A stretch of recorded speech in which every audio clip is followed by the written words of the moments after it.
Hi, my name is Kendra Loibuga, and this is my watercolor video log part 3.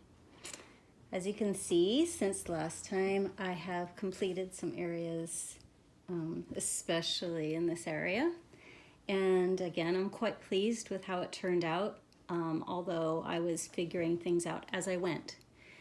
I got the idea for making these vertical strips from an artist, a watercolor artist that I really admire. Her name is Shirley Trevenna, and she's a British watercolor artist. And one of my favorites of her books is this one, Breaking the Rules of Watercolor. And in it, she shows her process. And you can see in this painting detail, she shows a similar kind of a vertical motion happening in her painting. And so I thought of that. I'll link her name in the show notes.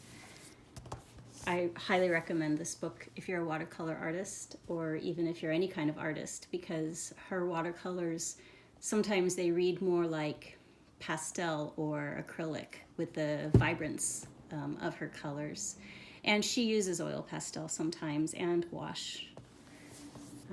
So anyway, I started pulling down color this way, which I will go to a clip of that after I'm done talking, and then I'll show you the process as I was doing it.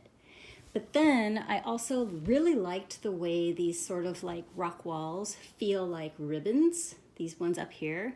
So I thought I would just continue this sort of ribbon feel and then cross it over with my vertical stripes to make sort of a plaid or a tapestry. And I'm really keen on it. I really like it. I really dig it.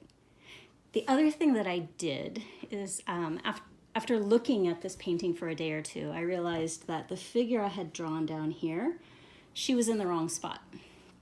And I wanted her a little bit more here. There's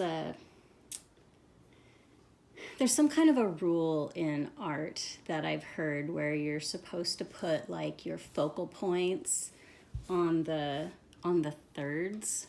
So if you imagined breaking this painting up into 9 to thirds this way and thirds this way, then you would see that this one is close to the point of this third.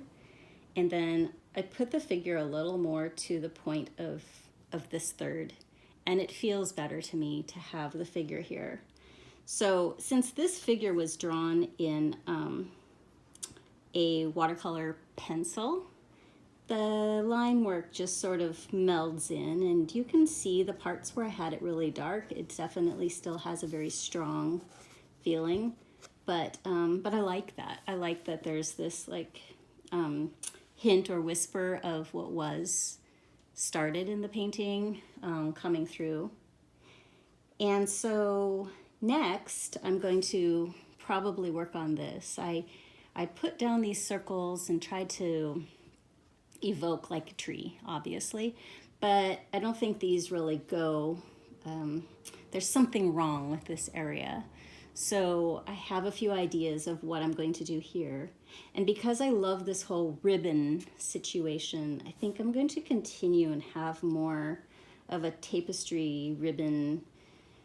It evokes pathways to me. It makes me feel like the idea of you could take any pathway in life. And, you know, if this is home and you could go anywhere, and this figure is going on one path and there's other paths, you know, even going up the mountain and down the mountain. It makes me think about that when I look at the painting. So I'm going to cut to the process of doing this that I was working on yesterday, and I'll keep talking. All right, thanks. See you next time. Okay, here we are to my last painting session. You can see where I'm dropping in some, oh gosh, I think it's Alizarian Crimson that I'm putting in here, maybe with a little mix of Pyrrole Red. And I didn't fill the whole cell with that color because I'm going to drop in some yellow. Now, I wish I remembered what color of yellow that is for you. I'll have to go back and look. So this is called mixing on the paper, where you put in wet color and then you put in some more wet color next to it and let it blend right on the paper.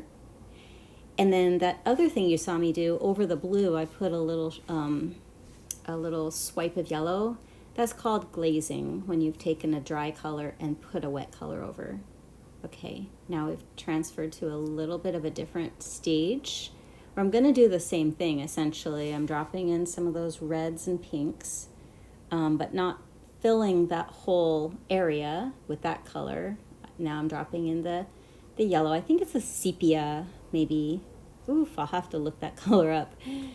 And so it mixes on the page. The longer you let it sit there, the better it gets, because it mixes by itself.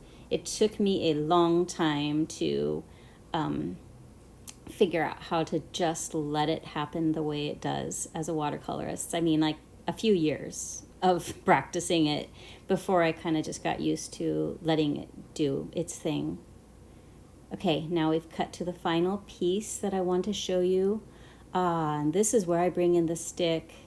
Now, the interesting thing here, and this is going to be quick, you pull that stick through and you reveal the paint color underneath. And there's the end of that.